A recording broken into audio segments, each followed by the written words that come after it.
मित्रों, आज हम लोग पढ़ने वाले हैं यहाँ पर त्रिकोणमिति। और त्रिकोणमिति में सबसे पहले देखेंगे क्लास 10th के त्रिकोणमिति।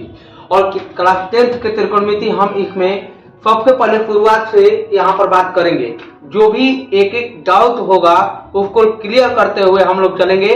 और यहाँ पर देखेंगे कि सबसे पहले कि जो थ्योरी से लेकर क्वेश्चन तक और एसपीआईटी से लेकर अन्य बुकों में किस प्रकार के क्वेश्चन पूछा जा रहा है, इसको सबसे पहले हम लोग देखेंगे। आज पहला शुरुआत करते हैं इसमें और सबसे पहले देखते हैं त्रिकोणमिति, ट्रिगोनोमेट्री। और त्रिकोणमिति के आज हम लोग बेसिक बातें को करेंगे। सबसे पहले यहाँ पर देखेंगे कि जो यहाँ पर बात है कि सबसे पहले त्रिकोणमिति जो होता है त्रिकोणमिति। अब त्रिकोणमिति के सबसे पहले बात करते हैं तो यहाँ पर शब्द जो बना है त्रिकोणमिति, यहाँ पर त्रि शब्द जो होता है इसका मतलब होता है त्रि, और त्रि के मतलब होता है तीन। तीन यहाँ पर बात करते हैं। और इंग्लिश में इसके शब्द जो होते हैं इसको ट्री कहते हैं। क्या कहते हैं जी? ट्री कहते हैं। अब देखेंगे ट्री के मतलब होता है यहाँ पर ट्रेंगल। ट्रेंगल ट्रेंगल का मतलब होता है त्रिभुज, इसको कहते हैं त्रिभुज। अब तीन को क्या होता है इसमें, यहाँ पर देखिए, यहाँ पर लिखा हुआ है कोण। कोण के मतलब होता है, यहाँ पर अगर बात करते हैं तो गोनो। गोनो शब्द के मतलब होता है कोण, और कोण के मतलब होता है एंगल। क्या होगा जी? एंगल। सबसे पहले क्या समझेंगे? एंगल। एंगल का मतलब होता है कोण और शाब्दिक अर्थ इस रूप में होता है। देखिए जैसे होता है शब्द एक आता है मेक्री, और मेक्री जो शब्द होता है जिसको हम हिंदी में मिति कहते हैं, और मिति का मतलब होता है मेजरमेंट। मेजरमेंट और मेजरमेंट का मतलब होता है माप। आप देखेंगे कि त्रिकोणमिति की जो परिभाषा होगा यहाँ पर कि त्रिभुज के कोणों के माप को क्या कहते हैं हम लोग? त्रिकोणमिति कहते हैं। त्रिभुज के कोणों को माप को क्या कहते हैं? त्रिकोणमिति कहते हैं। और त्रिकोणमिति हम लोग आज की शुरुआत करने वाले हैं। तो सबसे पहले यहाँ पर बात करते हैं यहाँ पे कि देखिए त्रिकोणमिति में सबसे पहले किस कोणों को माप किया जाएगा, कौन से त्रिभुज होगा। सबसे पहले इस बात को देखते हैं। सबसे पहले इस बात को देखते हैं कि कौन से, यहाँ पर ध्यान दीजिएगा आगे।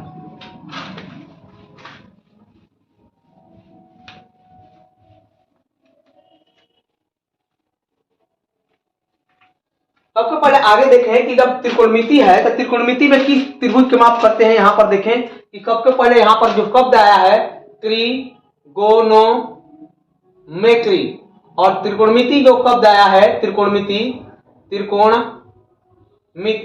त्रिकोणमिति की बात करते हैं तो यहाँ पर ध्यान दीजिएगा, त्रि शब्द के मतलब होता है त्रि, और त्रि के मतलब यहाँ पर बात करते हैं तीन, और तीन के यहाँ पर क्या है कि ट्रेंगल है।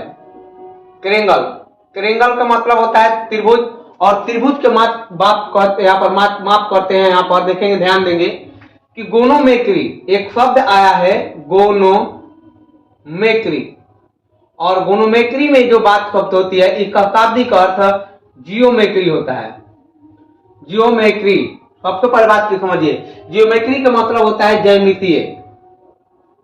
ज्यामिति या ज्यामिति कहते हैं। यहाँ पर बात का ध्यान दीजिएगा, क्या कहते हैं? ज्यामिति। अब इस ज्यामिति में हम सबसे पहले बात करते हैं कि इस ज्यामिति में कोऑर्डिनेट पढ़ना है। कोऑर्डिनेट का मतलब होता है चतुर्थांश। यही चतुर्थांश जो होगा हम लोगों को बताएगा कि कौन सा त्रिभुज का यूज करना है। हम लोग पढ़ चुके कि त्रिकोणमिति जो होता है त्रिभुज के तीनों कोणों का माप होता है। क्या होता है जी? तीन कोणों का माप। लेकिन कौन से त्रिभुज को मापेंगे ये बात पता नहीं चली, इसलिए इसको बताते हैं। सबसे पहले देखें, जो कोऑर्डिनेट होता है कुछ ही प्रकार के होते हैं। पहले बात के ध्यान दीजिएगा। अगर हम इस बात को समझ गए तो आराम से पता चलेगा कि कौन से त्रिभुज का यूज करेंगे। इसको कहते हैं एक अक्ष, और इसको कहते हैं वाई अक्ष। यहाँ पर ध्यान देंगे, इसको एक डैश कहते हैं और इसको वाई डैश कहते हैं। आप देखते हैं कि ये मूल बिंदु होता है, तो इसीलिए 0 ओरिजिन पॉइंट जिसको कहा जाता है। जो दाहिना हाथ होता है उधर हमेशा प्लस रखते हैं, इधर प्लस में होता है। ये क्या होता है कि प्लस में, और ये जो होगा प्लस में होगा ऊपर की तरफ। लेकिन जो बायां हाथ की तरफ होगा उसको निगेटिव कहते हैं, और इधर क्या हो जाएगा? निगेटिव हो जाएगा। क्या ये बात समझ चुके हैं कि किधर प्लस में होता है और किस साइड माइनस होता है? ये बात हम लोग समझ गए यहाँ पर। अब देखेंगे कि इस चतुर्थांश में अगर चलते हैं तो इसको फर्स्ट कोऑर्डिनेट कहते हैं। फर्स्ट कोऑर्डिनेट,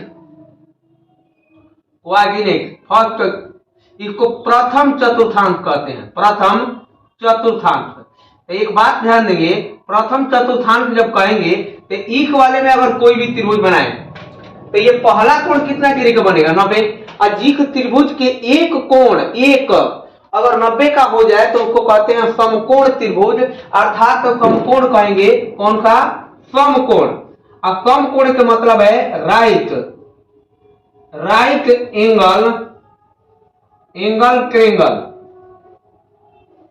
अर्थात हम कहें कि समकोण त्रिभुज का यूज करेंगे।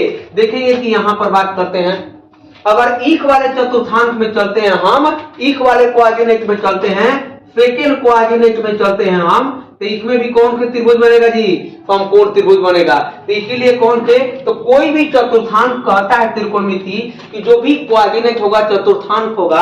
अगर कोई भी कोऑर्डिनेट ले, अगर तीसरा वाला ले, थर्ड वाला ले या फोर्थ वाला ले, एक बात ध्यान दीजिएगा, सभी के सभी में बनेगा 90 डिग्री का कोण बनेगा। और एक त्रिभुज के 90 डिग्री का कोण बनता है तो उसको हम क्या कहते हैं? समकोण त्रिभुज, अर्थात राइट एंगल ट्रायंगल। हम समझ चुके हैं कौन से पूछा जाएगा प्रश्न आपसे कि बताइए त्रिकोणमिति में किस त्रिभुज का यूज करते हैं? तो यहाँ पर बात करते हैं समकोण त्रिभुज का। ये बात किसने बताई थी? तो जो पाइथागोरस जो है उन्होंने ये बात बताया था। इस बात को ध्यान देंगे। आगे चलते हैं हम लोग, इसमें सबसे पहले जो बातें होंगी उसको हम देखते हैं।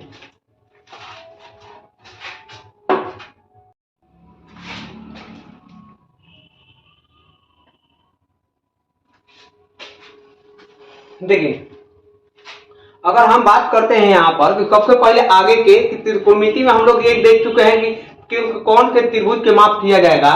और एक त्रिभुज के अगर हम बात करते हैं यहाँ पर कि एक समकोण त्रिभुज लेते हैं, ध्यान दीजिएगा यहाँ पर, अगर ये एक त्रिभुज है ए और ये बी है और ये सी है, यहाँ पर ए बी एक त्रिभुज है। अगर इस वाले को एंगल मानते हैं, इस वाले को एंगल सी कहते हैं। क्या कहते हैं जी? सी। तो सी के जहां पर बनता है उसको हमेशा क्या कहते हैं? तो बेस कहते हैं। इसको बेस कहेंगे। इसको हम क्या कहते हैं? आधार कहते हैं। हिंदी में तो इसको आधार कहते हैं, इंग्लिश में बेस। तो इसी को हम कहते हैं, इसको शॉर्ट फॉर्म में बी कहेंगे। क्या कहेंगे जी? बी। अगर इसको आधार है तो ए कहेंगे। देखिए, इसको सूचित करने का जो तरीका है इस तरह से सूचित करते हैं। एंगल के ठीक सामने वाले भुजा, एंगल के ठीक कोण के ठीक सामने वाली भुजा जो होती है इसको हम कहते हैं कि परपेंडिकुलर, पेंडिकुलर होता है। और परपेंडिकुलर का मतलब होता है लंब। हिंदी में क्या कहते हैं जी? इसको लंब कहते हैं। और लंब को हमेशा पी से इसको चालू है तो इसीलिए इसको पी कहेंगे, और इसको लंब है तो एल कहते हैं। देखिए, इसको सूचित करने का। लेकिन यहाँ पर बनता है कितना डिग्री का कोण जी? तो 90 डिग्री का। और 90 के ठीक सामने वाले का, 90 के ठीक सामने वाले भुजा को हम लोग हाइपोटेनियस कहते हैं। हाइपोटेनियस, हाइपोटेनियस कहते हैं। तो इसको हम कर्ण कहते हैं। हिंदी में क्या कहते हैं? कर्ण। हाइपोटेनियस के एक है तो एक से सूचित करेंगे, और इसको हिंदी में तो के कहते हैं। इस तरह से कर्ण है तो के। तो आप देखेंगे यहाँ पर सबसे पहले इन दोनों के बीच अगर रिलेशन देखेंगे तो इन दोनों के बीच रिलेशन देखेंगे तो यहाँ पर हो जाएगा कितना? तो लंब, और लंब के बात करते हैं तो लंबाई आधार, लंबाई आधार कौन है? का जी? आधार, लंबाई कौन? तो लंबाई कौन कहें या इसी को पी बाई बी कहें, और पी बाई एच कहते हैं। P by H, P by H कहते हैं। इसको पी कहते हैं, इसको एच कहते हैं, या इसी को हम कहते हैं कि यहाँ पर कह देंगे कि एल बाई के, एल बाई के। तो आप बताइए यहाँ पर, तो जब इस तरफ जो बनता है इसको हम लोग कहते हैं क्या? साइन। इसको साइन द्वारा सूचित करते हैं। तो आप देखिए, जब बाटा में कोई चीज होता है बाई के रूप में लिखते हैं तो इसको अनुपात कहते हैं। क्या कहते हैं जी? अनुपात। और अनुपात जब होता है तो इसीलिए इसको क्या कहा जाता है? त्रिकोणमितीय अनुपात। इसका नाम क्या दिया जाता है? त्रिकोणमितीय अनुपात। तो अब हम लोग पढ़ने वाले हैं त्रिकोणमितीय अनुपात। तो अनुपात के मतलब क्या होता है? आप देखेंगे कि त्रिगोनोमेट्रिक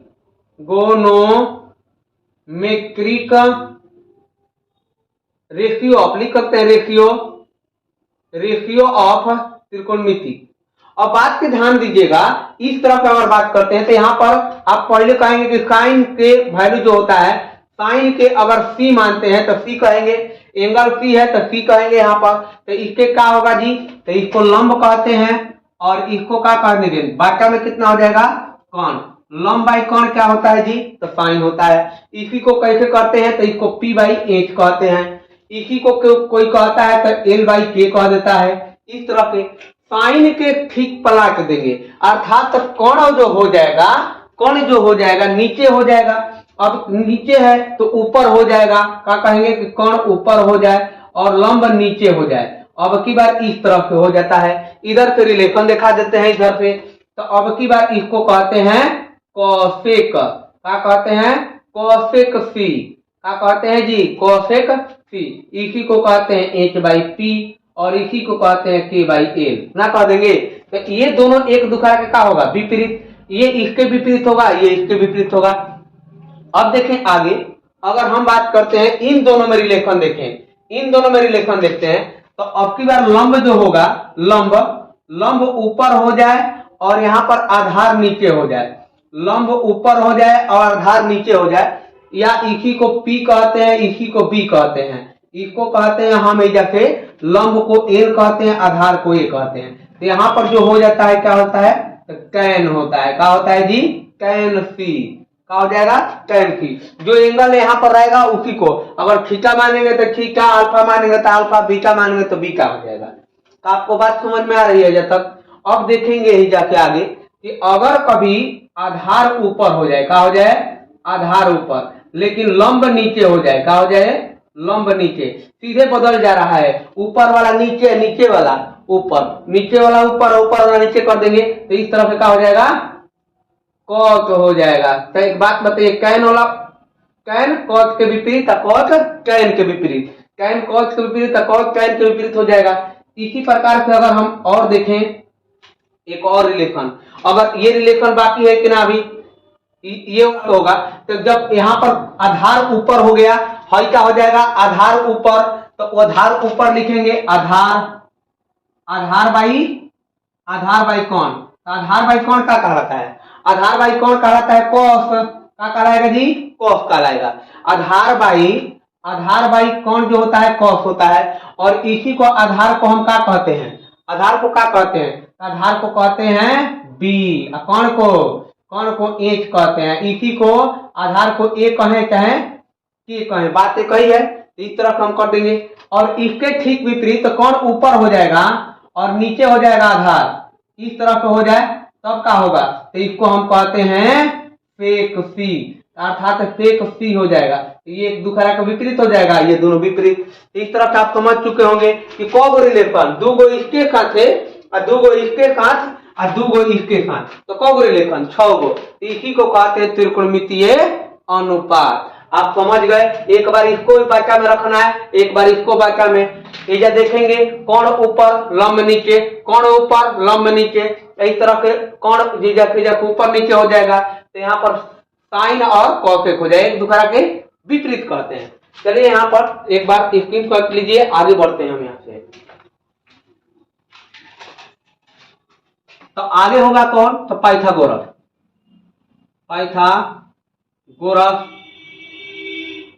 पाइथागोरस एक प्रमेय है। तो पाइथागोरस प्रमेय कहता है कि सबसे पहले एक बात ध्यान देंगे कि हम पढ़ रहे हैं एक समकोण त्रिभुज, और समकोण त्रिभुज में अगर ये एक त्रिभुज है समकोण त्रिभुज ए, अगर इसको ए नाम देते हैं और इसको बी नाम देते हैं, इसको सी। तो आपको कल बताए थे कि अगर हम आगे देखेंगे इसमें हम बताए थे आपको कि इसको अगर हम एंगल मानते हैं कि, तो इसके ठीक सामने वाले को क्या कहते हैं, परपेंडिकुलर, अर्थात पी कहते हैं। इसको लंब कहा जाता है, क्या कहा जाता है जी, लंब कहा जाता है। जहां पर ये स्थित रहता है वो एंगल, उसको हम आधार कहते हैं, और आधार को हम क्या कहते हैं यहाँ पर बी अर्थात बेस कहते हैं। और 90 के ठीक सामने वाले भुजा को, 90 के ठीक सामने वाले भुजा को हमेशा क्या कहा जाता है, कोण कहा जाता है, हाइपोटेनियस कहा जाता है, और इसको एच कहते हैं। तो आपको पता है पाइथागोरस थ्योरम के अनुसार इसमें कहते हैं कि ये जो होगा तो इसको अगर हम लंब कहते हैं तो यहाँ पर जो होता है कि लंब के स्क्वायर प्लस आधार के स्क्वायर बराबर होता है कर्ण के स्क्वायर के। यहाँ पर बात का ध्यान देंगे कि यहाँ पर ये लंब के स्क्वायर प्लस आधार के स्क्वायर बराबर किसके, कर्ण के स्क्वायर। कर्ण हमेशा फिक्स रहता है लेकिन ये एंगल के साथ बदलता रहता है। अगर मान ले कि ये अगर इसको एंगल लेते ए तो इसके लिए ये लंब कहलाता, और एंगल इसको लिए है तो इसके लिए ये लंब कहलाता है। तो लंब और आधार बदल जाता है, ये बात का ध्यान देंगे। तो आगे अगर एक और त्रिभुज की बात करते हैं, यहाँ पर ध्यान देंगे, अगर इस तरफ से हो जाए कि कोई इस तरफ त्रिभुज है, मान ले जाए कि ये ए है और ये बी है, यही त्रिभुज है, लेकिन अब की बार इसको एंगल लेते हैं ए, तो एंगल के ठीक करने वाले को क्या कहते हैं, लंब कहते हैं, और इसको क्या कहते हैं, आधार। और यहाँ पर ध्यान देंगे इसको हमेशा क्या कहा जाता है, कर्ण। तो कर्ण तो हमेशा निश्चित रहता है, कर्ण हमेशा क्या होता है, निश्चित, लेकिन इसी स्थान पर रहता है। लेकिन लंब और आधार हमेशा का बदलता है एंगल के साथ। अगर इसको एंगल लेते हैं तो इसको लंब कहिएगा और इसको आधार कहिएगा। अगर इसको एंगल लीजिएगा तो ये लंब हो जाएगा, ये आधार हो जाएगा। आपको बात समझ में आ रहेगा। तो दोनों त्रिभुज के लिए लंब के स्क्वायर प्लस आधार के स्क्वायर बराबर कर्ण के स्क्वायर होता है। यही है पाइथागोरस थ्योरम। इसी को हम लोग कहते हैं कि पी के स्क्वायर अर्थात परपेंडिकुलर के स्क्वायर प्लस बेस के स्क्वायर बराबर होता है हाइपोटेन्यूस के स्क्वायर के, एच के स्क्वायर के बराबर होता है। तो हम यहाँ से बात सीखे, इसी को और लिखने का तरीका क्या हो सकता है। तो कोई लिखता है कि ए बी का स्क्वायर, ध्यान दीजिएगा, ए बी के स्क्वायर लिख सकते हैं, प्लस बी सी के स्क्वायर लिख सकते हैं, और बराबर में ए सी के स्क्वायर लिखा जा सकता है।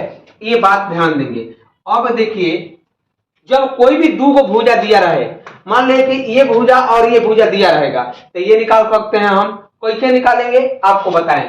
जैसे इसको कर्ण को निकालना है, तो यहाँ पर देखेंगे एक ही है कर्ण, तो यहाँ पर एक ही यही रहेगा, तो ये क्या हो जाएगा, ये स्क्वायर हटेगा तो इधर रूट चढ़ा देगा, इस तरह लिख देंगे ए बी के स्क्वायर और प्लस में बी सी के स्क्वायर, इस तरह से हो सकता है। इसी को लिखते हैं कि लंब के स्क्वायर प्लस आधार के स्क्वायर और रूट के अंदर हो जाएगा तो कर्ण के स्क्वायर के बराबर हो जाएगा। तो इसी को बात करते हैं। यहाँ पर ध्यान देंगे, कभी इस तरह से निकालना होगा तो इसी को क्या कहते हैं, कर्ण कहते हैं इसको। तो कर्ण बराबर क्या होता है, रूट के अंदर लंब के स्क्वायर प्लस आधार के स्क्वायर होता है। तो ये जो होता है कर्ण के निकल जाता है। इसी प्रकार से लंब निकल जाएगा, तो लंब कभी निकलेगा तो लंब कैसे निकलेगा, ये प्लस में है तो उधर जाएगा तो माइनस में होगा, अब माइनस में होगा तो क्या लिखेंगे, कर्ण के स्क्वायर में क्या कर देंगे, माइनस कर देंगे, यहाँ पर आधार के स्क्वायर माइनस कर देंगे, और यहाँ पर स्क्वायर रहता है, लंब पर स्क्वायर तो रूट चढ़ा देगा, इस तरह से हो जाएगा। तो आप निकाल सकते हैं, कौन सा, लंब वाला निकाल सकते हैं। इसी तरह का आधार निकाल सकते हैं। आधार कैसे निकलेगा जी, तो आधार निकलेगा रूट के अंदर कर्ण के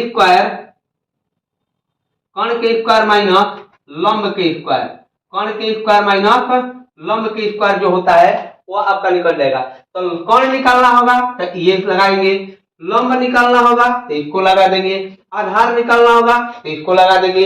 हम जो भी निकालना होगा तो इस तरह से क्या करेंगे, हम लोग प्रयोग करेंगे। बात समझ में आए। इसी को पाइथागोरस थ्योरम कहा जाता है। हमेशा ध्यान रखिएगा कि लंब के स्क्वायर प्लस आधार के स्क्वायर बराबर कर्ण के स्क्वायर के बराबर होता है। ये बात समझ में आया होगा। यहाँ पे हम लोग आगे देखते हैं इस पर आधारित क्वेश्चन। यदि ए बी बराबर 4 सेंटीमीटर तथा बी सी बराबर 3 सेंटीमीटर हो तो कोण सी के संबंध में सभी त्रिकोणमितीय निष्पत्तियां ज्ञात करें। अर्थात कहने का मतलब है कि एक सबसे पहले हम क्या करेंगे, यहाँ पर एक त्रिभुज बनाएंगे और एक त्रिभुज के बारे में हम बात करते हैं। यहाँ पर ये ए है और ये बी है और इसको सी मानते हैं। कोई भी अगर बात करते हैं, यहाँ पर त्रिभुज है, यहाँ पर कोण सी के संबंध में, अर्थात इसके लिए कहा गया है सी के लिए कोण सी है। अब कोण सी है तो इसके लिए ये क्या हो जाएगा, लंब हो जाएगा। क्या हो जाएगा जी, लंब होगा। लंब कहें या परपेंडिकुलर कहें, इसको पी कहते हैं, इसको हम आधार कहते हैं। क्या कहते हैं जी, आधार। आधार को हम इंग्लिश में बेस कहते हैं, अर्थात बी कहेंगे। और इसको हम कहते हैं कर्ण, इसको क्या कहते हैं जी, कर्ण कहते हैं। 90 के ठीक करने वाले को क्या कहते हैं, कर्ण। अब जो दिया गया है उसको लिखेंगे। देखिए ए बी का वैल्यू कितना दिया गया है, तो ए बी है कितना, यहाँ पर 4 है, तो 4 सेंटीमीटर होगा।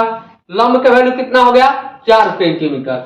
आधार का वैल्यू बीसी का वैल्यू कितना हो गया, तो 3 सेंटीमीटर हो गया। तो आप बताइए, एक भुजा भी बाकी है, कौन, कर्ण। तो कर्ण हम निकाल सकते हैं पाइथागोरस थ्योरम से। तो कर्ण के निकालने के लिए हम कर्ण निकालने के लिए क्या करेंगे, कर्ण बराबर आपको कहे थे कि एच बराबर क्या होता है, अर्थात हाइपोटेनियस बराबर हम बताए थे कि यहाँ पर लिख देंगे कितना, तो यहाँ पर हो जाएगा लंब के स्क्वायर, इंग्लिश में इसको परपेंडिकुलर के स्क्वायर कहते हैं, प्लस आधार के स्क्वायर अर्थात बेस के स्क्वायर कहते हैं। और इस वाले में अगर हम बात करते हैं तो यहाँ पर कितना हो जाएगा, आप देखेंगे लंब का वैल्यू कितना है, तो 4 है, और 4 का स्क्वायर कर देंगे यहाँ पर। अब प्लस में यहाँ पर 3 है तो क्या कर देंगे, 3 का स्क्वायर, तो यहाँ पर हो जाएगा कितना, यानी कि 16 और प्लस 9, तो 16 9 कितना हो जाएगा, 25 का 25 का वर्गमूल कितना हो जाएगा, 5 सेंटीमीटर। कितना हो जाएगा जी, 5 सेंटीमीटर। तो इस कोण का मान कितना आ गया, 5। कितना हो गया जी, 5 हो गया। अर्थात एच का जो वैल्यू आ गया वो कितना हो गया, 5 हो गया। अब कहा है कि सभी त्रिकोणमिति निष्पत्तियां का अनुपात ज्ञात करें। तो आपको बताए थे हम कि यहाँ पर साइन होता है, त्रिकोणमिति निष्पत्तियां का होता है साइन सी। तो सी कहेंगे तो साइन के लिए क्या होता है, इसको हिंदी में लिखे तो लंबाई कोण होता है। क्या होता है जी, लंबाई कोण। और इसी को कहते हैं का कि इसको पी बाई एच कहते हैं। क्या कह देंगे, पी बाई एच। तो आप बताइए पी के मान कितना, पी के मान 4 है और एच के मान कितना है, 5। तो इसको लिख देंगे 4/5, और ये हमारा क्या कहलाएगा, आंसर हो गया। आप इसी तरह से कोसेक लिख देंगे। अब कोसेक लिखना बड़ी आसान है, कोसेक सी। इसके ठीक विपरीत कौन होता है, तो कोसेक होता है। साइन के ठीक विपरीत कोसेक। आप कहेंगे कैसे, तो कोण ऊपर हो जाएगा और नीचे का हो जाएगा, लंब हो जाएगा। कैसे लिख देंगे, तो इसको कह देंगे ऊपर में एच और नीचे में क्या हो जाएगा, पी। तो आप कहेंगे कि 5 ऊपर हो गया, 4 क्या हो जाएगा नीचे, तो हो जाएगा कोसेक। इस तरह से आप कर सकते हैं। आप देखें ये 2 हो गया। अब तिकड़का निकालते हैं हम इसी तरह से, कभी कैन लिख देंगे, कैन सी। तो कैन सी क्या होता है, ये होता है कि लंबाई आधार कहते हैं इसको। क्या कहते हैं जी, लंबाई आधार। आप कहेंगे कि लंब का वैल्यू इसको कहते हैं पी या इसको बी। तो आप देखेंगे है जा, अगर पी का वैल्यू कितना, तो यहाँ पर 4 है, पी का वैल्यू कितना है 4, और बी का वैल्यू कितना है तो 3। इस तरह से लिख देंगे। क्या लिख सकते हैं का, आप सुनेंगे इसके ठीक विपरीत कौन होगा, तो इसके ठीक विपरीत होता है कॉस, कॉस सी। कैन के विपरीत कौन, कॉस। इसको पलट देंगे अर्थात आधार ऊपर चल जाएगा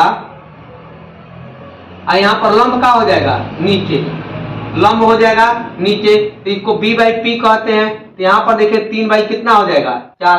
तो इस तरह पलट देंगे और आंसर हो जाएगा। का ये दोनों एक दूसरे के विपरीत है, आप कर सकते हैं। ए वो याद कर देंगे, दूसरा अपने आप हो जाएगा याद। तो आप देखेंगे अब बच गया है कितना, तो एगो बच गया कॉस सी। अगला कौन होता है, कॉस सी। आप बताएं यहाँ पर, तो इसको कहते हैं क्या कि आधार बाई कोण। क्या कहते हैं जी, आधार बाई कोण। आप कहेंगे कि आधार बाई कोण अर्थात इसको हम कहते हैं कि बेस बाई, इसको हाइपोटेनियस कहा जाता है। तो आप बताइए बी का मान कितना है, 3 है, और एच का मान कितना है, तो 5 है। तो यहाँ पर कह देंगे कितना, 3/5 का। आपको समझ में आ गया होगा। इस तरह से निकाल सकते हैं। तो आप कहेंगे कि एक और बच गया, सेक हो जाता है सेक सी। तो इस तरह से क्या कह देंगे, इसको इसके ठीक विपरीत अर्थात इसके विपरीत कौन, सेक। कॉस के विपरीत सेक, सेक के विपरीत कॉस होता है। तो यहाँ पर लिख देंगे कोण बाई आधार। तो कोण बाई आधार कह देंगे यहाँ पर। इसी को कहते हैं हाइपोटेनियस बाई बेस। अर्थात एच का मान कितना, तो 5 कह देंगे, और इसको कितना कह देंगे, 3। आप बात समझ में।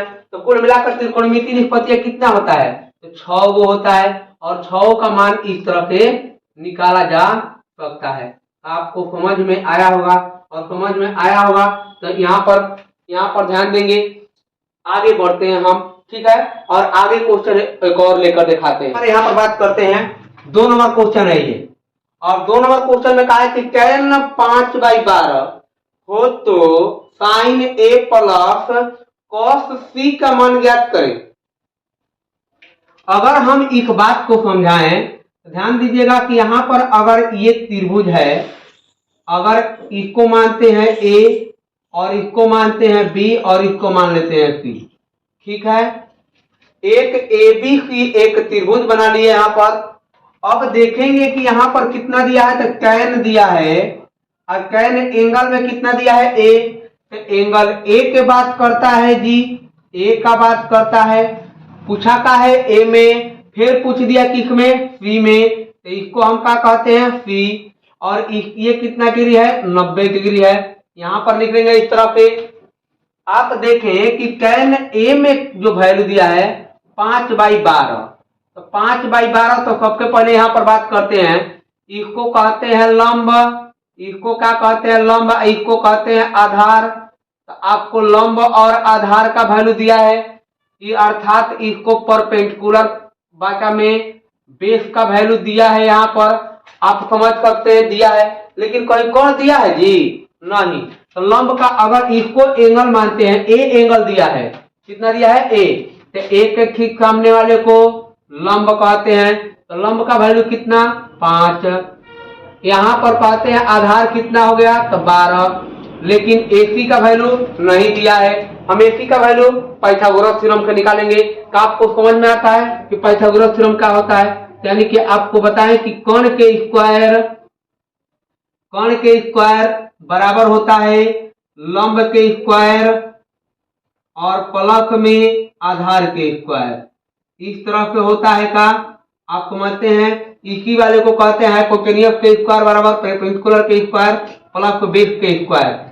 तो इसका मान दिया है यहाँ पर कितना, देखिए लंब का वैल्यू 5 के स्क्वायर, इसका वैल्यू निकालना है। आधार का वैल्यू यहाँ पर कितना दिया है, तो 12। इस तरह से लिख देंगे 12 के स्क्वायर। तो आप कहेंगे कितना है, तो 1 का 25, यहाँ पर हो जाएगा 25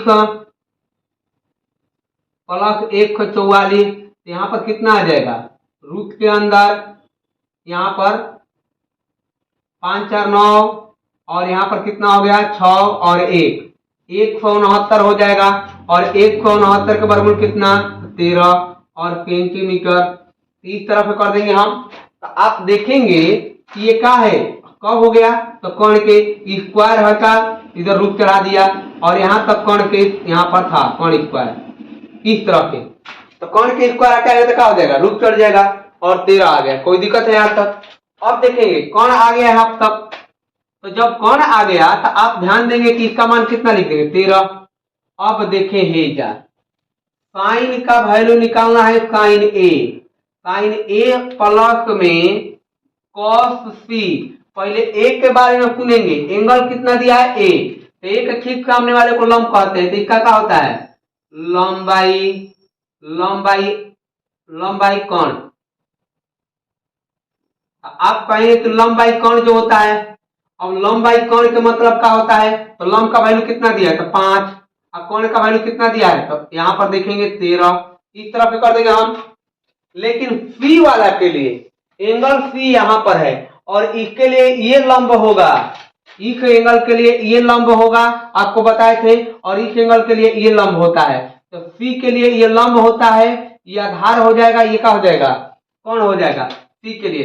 तो इसका क्या होता है कि आधार